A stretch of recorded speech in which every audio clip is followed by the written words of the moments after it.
So, not every Sunday. It probably should be every Sunday, but this Sunday in particular, I went on a 3-mile walk round trip, which is very nice.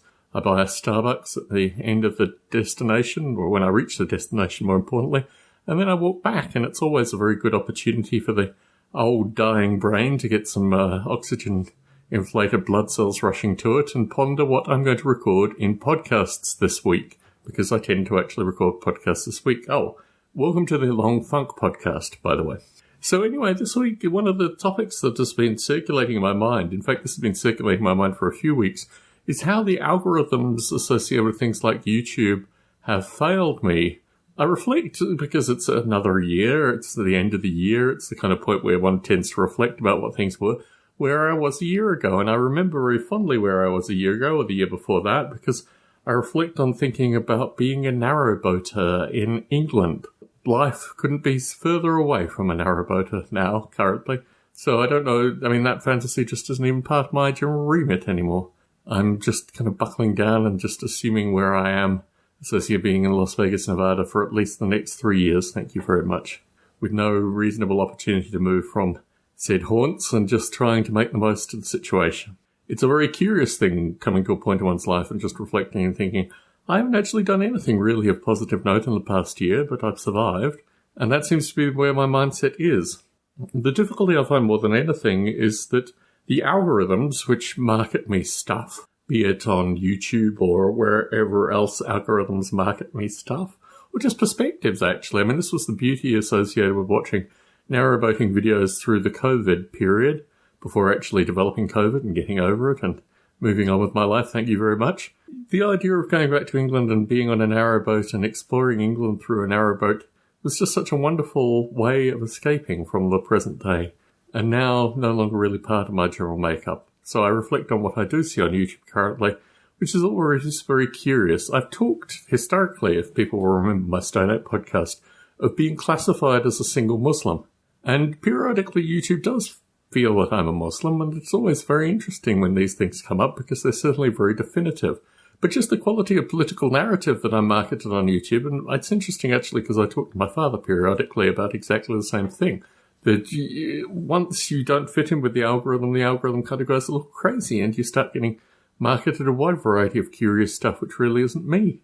And I found this actually, a fellow in the UK has turned some die-cast cars into RC cars for model rail radio, and he had COVID for a period of time, and he was very concerned about his mental state and health through COVID, and he accidentally sent me a video which has also entered into my algorithm space, so I'm now occasionally marketed YouTube videos associated with COVID.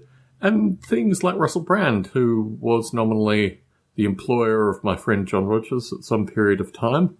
And even John Rogers, I'm not really into his videos that much anymore. In fact, I lowered my Patreon from $60 to $20 just because I can't really watch his videos currently. It all seems too curious to me that there are other parts of the world that seem to be getting on. Thank you very much, unlike Las Vegas's. So, what do these algorithms offer me? They offer me a sense of complete and utter isolation, and just a sense that what is important to me is no longer important to the algorithm anymore. I mean, they even realistically don't particularly well market me Oldhammer-related content, which I would be wanting to see, and if you listen to my rules a bit, you know what I'm talking about. So, how does one live one's life? Well, I'm reflecting very heavily this week, actually, because I've released everything that I've been working on open, out there, just available for people. If you go to noble8.com, the previous location for my simulation development, you will see a play of a university talk in 2012, which was one of the writings that I was looking on. If you go to justplainchaos.com, you see both a novel and a game available for you to download. This is a pen and paper role-playing game, ladies and gentlemen. You can download both the novella and the pen and paper role-playing game at justplainchaos.com. That place again where you spend absolutely no money in order to get a variety of intellectual property, justplainchaos.com. So I do wonder about whether I've invested all this time just to put stuff out there with the vain hope that someone might see it, might be interested in it, but this is just the nature of my life currently. I had to find a cheap and easy way to get information out.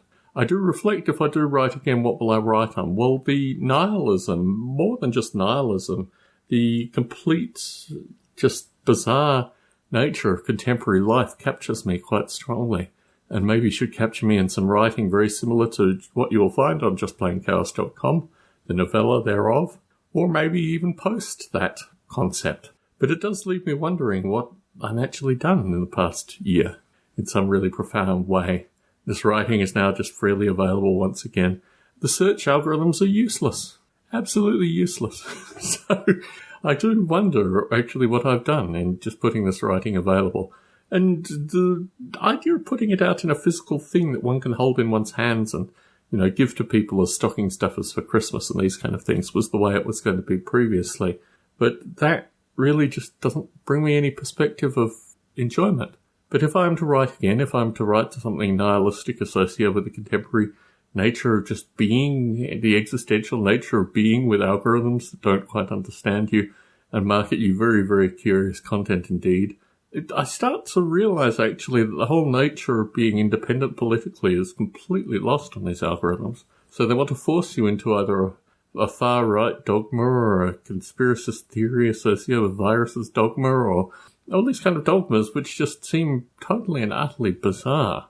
What I'd really like to see is people with old hammer armies and just generally a sense that there is a community, maybe even a community in Las Vegas as I breathe in and breathe out and doubt solemnly that such a community exists close by me. Anyway, so that is my musing, the nature of the algorithms being potentially wrong. Oh, I do want to talk about one thing. I watched something on Netflix, speaking of algorithms, about stalking.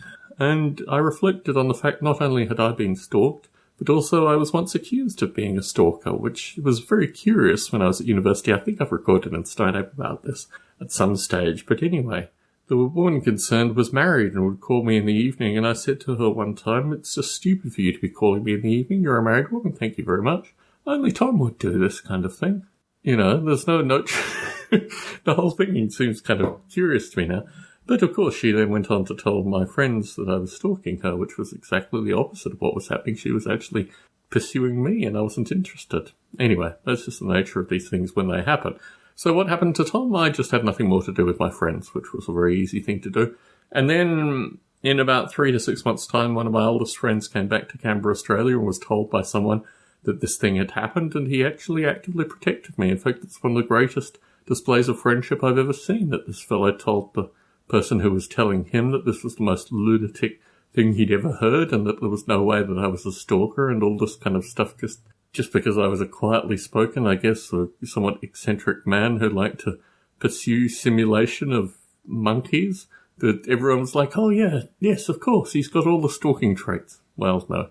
Thankfully, I had no interest in being a stalker, and I moved very swiftly from that circumstance just by avoiding the person and all the person's lackeys and all the people that would truly believe something like that would be the case.